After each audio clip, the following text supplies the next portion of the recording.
الحمد لله رب العالمين والصلاة والسلام على سيد المرسلين وعلى آله وأصحابه أجمعين أما بعد الله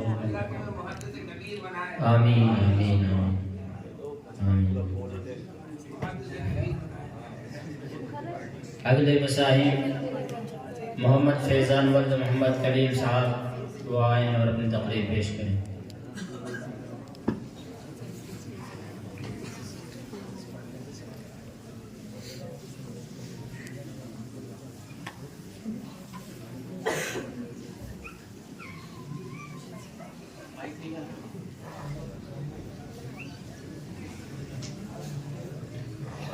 السلام علیکم ورحمۃ اللہ وبرکاتہ.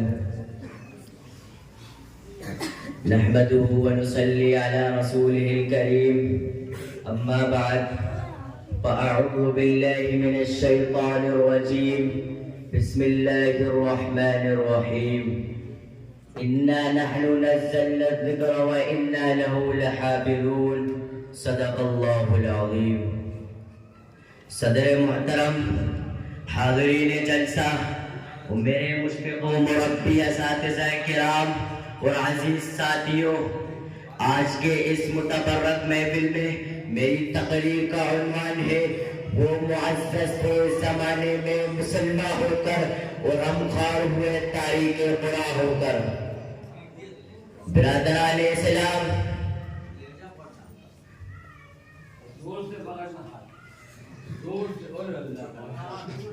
قرآن کریم اللہ تعالیٰ کی عظیم ترین نعمت ہے.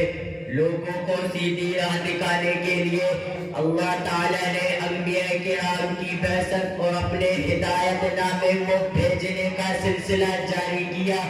اس کی آخری اور مکمل شکل قرآن مجید ہے، جس سے نبی آخر الزماں کے توسط سے انسان کو مشرف کیا گیا.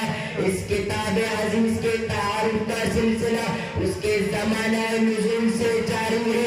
اس کے لیے مختلف انداز اختیار کیا جاتا ہے. اس کتاب نے جو اپنے اوصاف بیان کیے ہیں ان میں سب سے نمایاں وصف یہ ہے کہ یہ کتاب ہدایت ہے، سارے انسانوں کے لیے رہنمائی کا ذریعہ ہے. اس میں ہدایت کی بڑی بڑی نشانیاں ہیں. یہ کتاب عزیز اسی مقصد سے نازل کی گئی ہے کہ انسان اس کی روشنی میں سیدھا راستہ دیکھ لے اور اس پر چل کر کامیابی کی منزل تک پہنچ جائے. ارشاد ربانی ہے ان ھذا القرآن یہدی للتی ہی اقوم. بے شک یہ قرآن پورا دکھاتا ہے جو بالکل سیدھی ہے. حقیقت یہ ہے کہ اللہ تعالیٰ کا قرب حاصل کرنے کے لیے کتاب اللہ سے بڑھ کر کوئی چیز نہیں.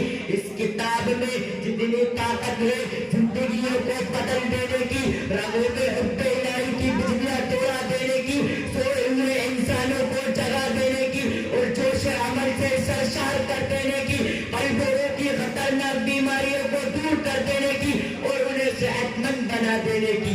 یہ طاقت کسی اور چیز میں نہیں. قرآن مقدس یہی وہ نسخہ کیمیا ہے جو ٹوٹے ہوئے دل کو جوڑ سکتا ہے. یہی وہ نسخہ کیمیا ہے جو بگڑے ہوئے موتیوں کو اکٹھا کر سکتا ہے.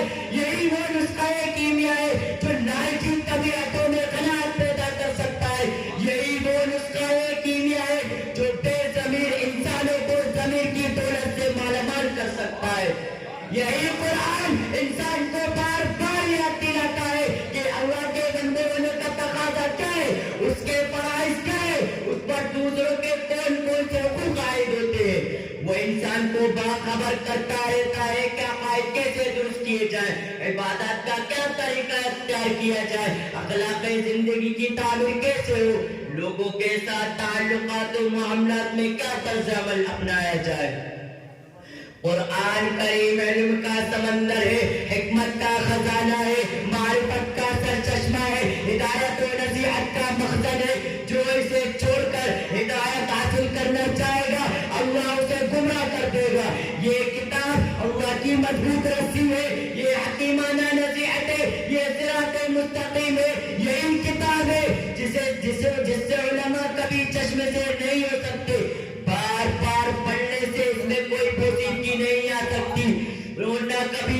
عجائبات ختم ہوں گے. یہی کتاب ہے جسے سن کر جنات گائے بغیر نہ رہ سکے کہ ہم نے ایک عجیب و غریب قرآن سنا ہے جو صحیح راستہ دکھاتا ہے, چنانچہ ہم اس پر ایمان لے آئے. محترم حضرات, اسلامی تاریخ ہمیں بتاتی ہے کہ جب صحابہ کرام نے قرآن کو اس انداز سے پڑھنا شروع کیا تو ان کی زندگیوں میں انقلاب برپا ہو گیا. عرب کے صحرا نشین اور چروائے جو کسی تہذیب سے آشنا نہیں تھے, لکھنا پڑھنا بھی نہیں جانتے تھے, وقت کی تہذیب یافتہ قومیں روم و فارس ان کو جاہل, دقیانوس اور گوار قرار دیتی تھی. محمد عربی صلی اللہ علیہ وسلم کی بعثت اور نزول قرآن کے ذریعے رحمت الہی کی ایسی فوار ان تک پڑی کہ عرب کی بنجر زمین میں ہر طرف انسانیت کی ایک بڑی رہنمائی کرنے والے نفوذ قدسیہ کی ہری بھری کھیتیاں لہلانے لگی. وہ بدو جن کو اونٹ چرانے کا ڈنگ بھی نہ آتا تھا, قرآن ہدایات نے ان کو انسانیت کی گلہ بانی کا ہنر سکھا دیا. سامعین بزم, یہ ہے وہ گوہر نایاب, یہ ہے وہ خزانہ جس پر ہم کنڈلی مار کر ناگن کی طرح بیٹھے, اسے ریشمی جزدان میں رکھتے, لڑکیوں کو جہیز میں دیتے, قریب المرگ کے سامنے سے پڑھتے تاکہ دم نکلنے میں آسانی ہو. عدالتوں میں جھوٹی قسمیں کھاتے وقت اسے سر پر اٹھاتے, پریشانی کے وقت اس سے پال نکلواتے. قرآن کے ساتھ یہ ظلم کرنے والے کوئی اور نہیں, خود اس کو اللہ کا کلام ماننے والے ہم اور آپ مسلمان ہی ہیں. حضرات, قرآن انقلاب کی کتاب تھی, ہم نے اسے ثواب کی کتاب بنا دیا. یہ اعمال اور سیرت و کردار کو بنانے اور سنوارنے کی کتاب تھی, ہم نے اسے وظیفوں کی کتاب بنا دیا. یہ سمجھنے اور عمل کرنے کی کتاب تھی, ہم نے اسے صرف سامنے مجھے پڑھنے کی کتاب بنا دیا. یہ زندوں کا دستور تھا, ہم نے اسے مردوں کا منشور بنا دیا. یہ تسخیر کائنات کا درس دینے آئی تھی, ہم نے اسے مدرسوں کا نصاب بنا دیا. یہ مردہ قوموں کو زندہ کرنے آئی تھی, ہم نے اسے مردوں کو بخشوانے پر لگا دیا.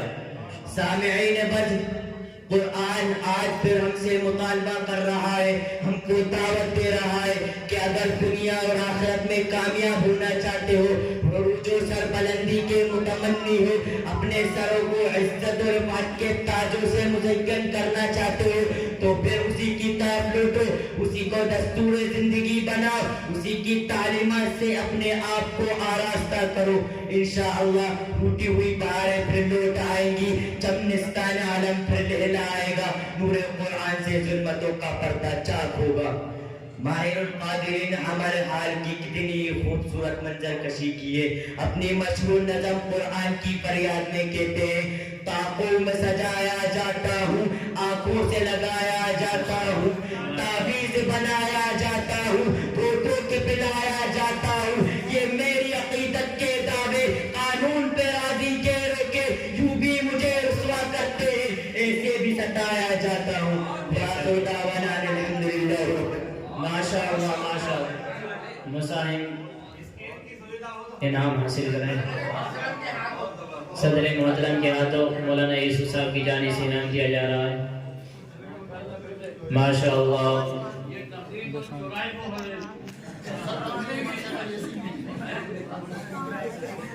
ماشاء اللہ. یہ تھے محمد فیضان جو پورے جوش و خروش کے ساتھ سامعین پر گرج رہے تھے کہ ستارے توڑ کر رک جاؤں یہ ممکن نہیں مجھ سے, ستارے توڑ کر رک جاؤں یہ ممکن نہیں مجھ سے, میرے پائے طلب کو آسماں کے پار جانا ہے. ہمارے لیے بڑی فرحت و شادمانی کی بات ہے کہ ہمارے درمیان حضرت مولانا نعمت اللہ صاحب ندوی صدر محترم تشریف لا چکے ہیں. ہم ان کا تہ دل سے استقبال کرتے ہیں, اہلاً و سہلاً و مرحبا کا تحفہ پیش کرتے ہیں اور ویلکم کہتے ہیں. وہ آئے گھر میں ہمارے خدا کی رحمت ہے, وہ آئے گھر میں ہمارے خدا کی رحمت ہے, کبھی ہم ان کو کبھی اپنے گھر کو دیکھتے ہیں. اب ہم اگلے مصاحب آخری مصاحب نظر ولد محمد لائی کو دعوت دیتے ہیں کہ وہ آئیں اور اپنی تقریر پیش کریں.